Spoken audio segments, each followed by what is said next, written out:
grass is getting a little bit tight right now. It's their constituents, a lot of them that in some of these inner cities that's going to need SNAP to survive, and they're getting a lot of calls, and the pressure is going to be put on them. A lot of people need to go back to work. A lot of young men that are on SNAP that should be working. Wait. Anyhow. Wait. No. Let's let that sink in. Mike. Yeah. Tommy Tuberville, a guy who held up the appointments in the Pentagon for several months out of Senate procedure. Yep. I don't know that he knew a lot about football, given his overall coaching record. Wow. But I do know that he knows very little about American culture, American employment, and how the Congress ought to operate.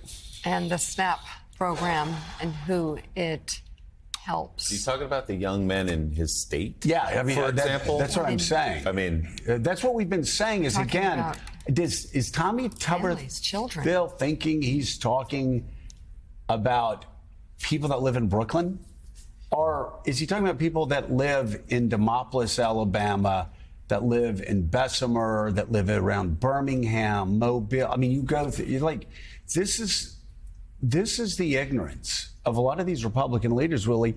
They think that they're owning the libs when, in fact, it's their constituents who disproportionately take from the government. It's their constituents who disproportionately, as far as tax money goes, who disproportionately are impacted by Medicaid cuts. It's his people that are going to be just completely hammered by SNAP benefits. I know Alabama. I love Alabama.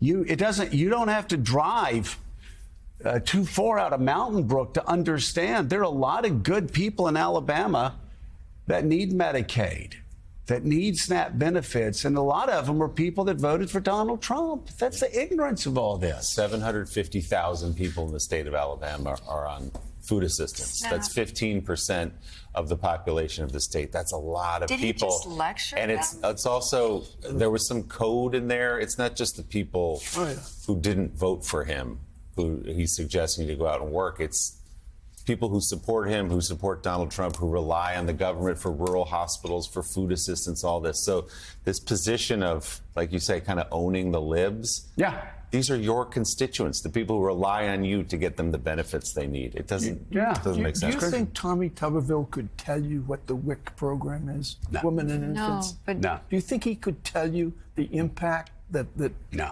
program disappearing November 1st would have on his constituents? No. And he's Clearly. running for governor. He'll probably win. So